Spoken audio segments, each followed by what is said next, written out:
مغاربه تحبوا تربحوا الكاميرون، جيبوا السكتيوي في المدرجات تو تشوفوا. الكلام هذا قلته بعد ماتش تنزانيا، وذاك اللي صار رسميا تم استدعاء كل من طارق السكتيوي ومحمد وهبي لحضور مباراة المغرب والكاميرون، وبالطبيعة باش يعاونوا السير رقراقي ويعطيوها تعليمات. لذلك حاجة واحدة، رقراقي رد بالك تبدا تتفلسف وتلعب لي بتكتيك الترابلسي يا خويا، العب بالموجود، طبق التعليمات، لا تقول لي لا انا هو مدرب المغرب، لا يا خويا طبق التعليمات اوكي، ورد بالك تجي تقول لي هذا ما غاديش تجيب روح احسن مني باش ديو هاد لاكوب دافريك، بغيتو ولا ما بغيتوش. لا لا لا لا, لا في 1000 مدرب احسن منك اوكي، ركز لي فهمتني.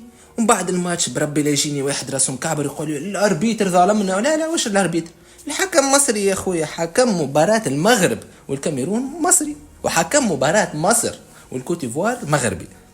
تعرف هذا ايش معناتها؟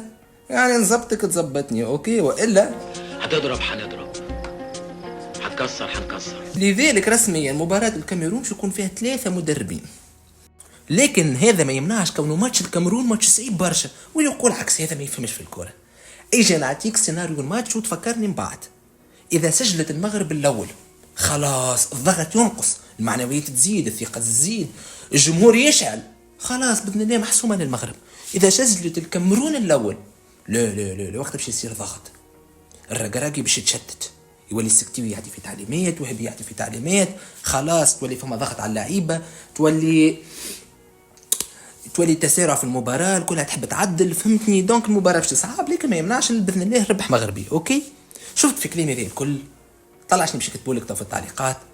وراح يلعبوا ب3 مدربين والحكم مرتشي وفوزي لقشة يا خويا، بهذوما الكل راح نفوزوا اوكي. 1 2 3 4 ويا فرعون ويجيك الدور.